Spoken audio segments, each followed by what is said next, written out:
So therefore these two would cancel out, and what we left with at the numerator, we're left with cos x plus 3, and therefore all over sine x, which is equal to the right hand side. And that's how you would deal with a question that concerns identity. Always make sure, guys, you are. What's up, guys? Let's look at identities for grade 10 and 11. On this one, we have got two examples right here that are very, very interesting.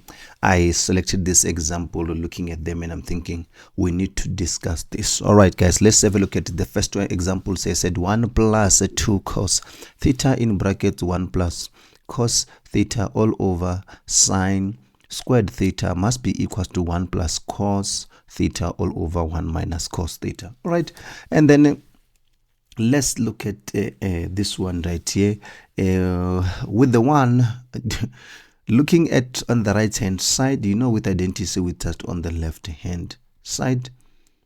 Okay, please, guys, have a look at, you must know the identities of sine squared x plus cos squared x is equals to 1, and therefore tan x is equals to sine x all over cos x, and know how to factorize and simplify, removing the common factor. That's what you need. So if you've got that in your bag, now let's move on since you are equipped. Now let's look at this question right here.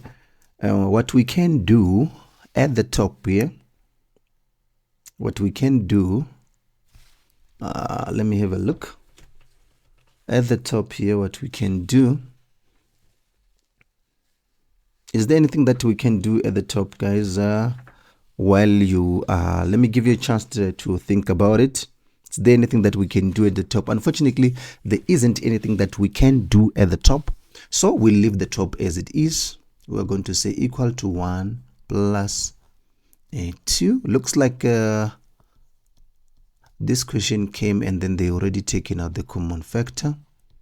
I believe this question is from a past paper, but I don't know, I'm not sure which one exactly, but it's fine, we got it here. All right, so we can change this. We can change this using this identity here. If you take cos that side, you're going to say sine squared is equals to 1 minus cos. So you just take cos this side here. So therefore we're going to have 1 minus cos squared theta. All right, believe that's what we can have there. Excuse me. So now if we look at this, what else can we have? All right, there's nothing else that we can do here. But however, if you have a look at this here can be changed. Where can I put it? This here, this part here, you can also rewrite it as 1 minus x squared. And you guys know, if you've got 2 squares here, this can also be square. If you've got 2 squares, you can do a difference between 2 squares. All right, so let's go ahead and do that. Sorry guys, I put it 1 here under there. I'm gonna fix it now. When we go to this one, is 2 cos theta 1 plus cos theta all over. Here you can change this to difference between 2 squares. I know you guys normally call it dots. All right, so therefore let's do that. You've got brackets, you've got a 1 and a plus here, and a 1 and a negative, and therefore this one will just be cos squared theta. No, cos only, excuse me. And therefore even this side you'll just have cos theta. Okay, there you go.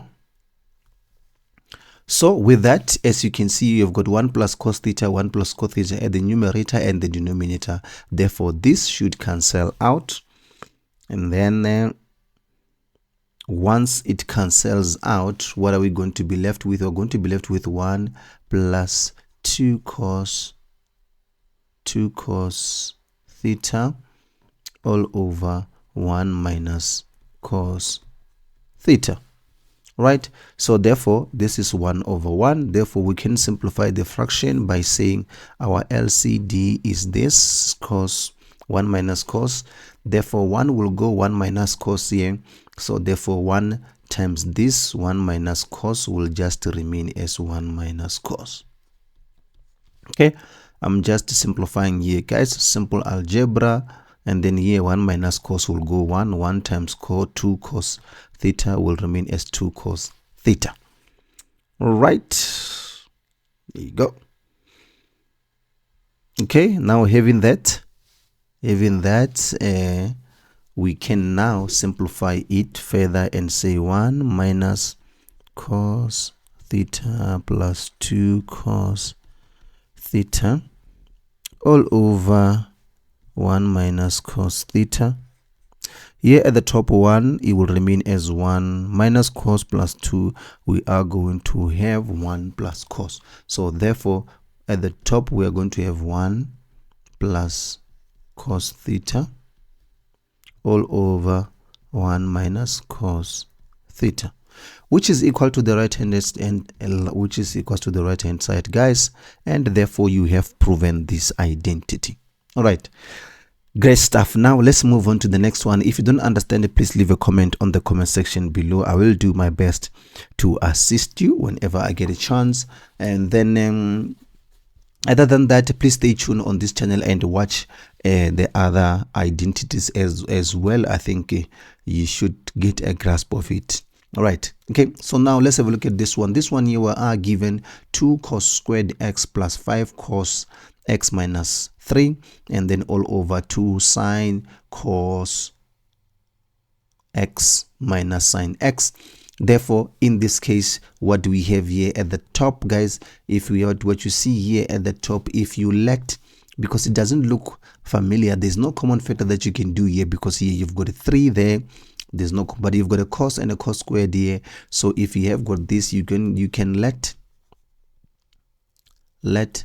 cos x be equal to k. I think this would assist us a lot. If you let it be equal to k, we're going to have k here, but squared here, because now this cos is squared, plus 5k minus 3 all over 2 sine x cos x minus sine x.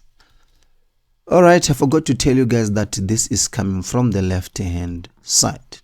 All right, so now if you have a look at the top here, we can simplify this. Looks like it's a trinomial. We made our life easy there by changing it to k.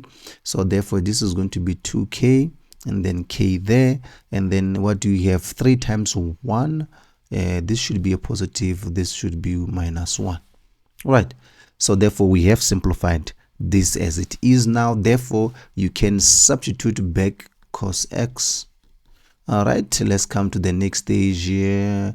At the bottom here, you can take out a common factor of sine x, because there's sine x here and also sine x there. So we're going to be left with 2 cos x minus 1.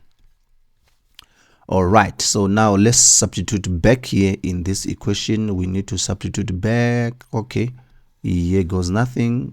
2 cos x minus 1. Okay, and then cos x plus 1 plus 3 rather, and therefore here we have got sine x. We've got 2 cos x minus 1.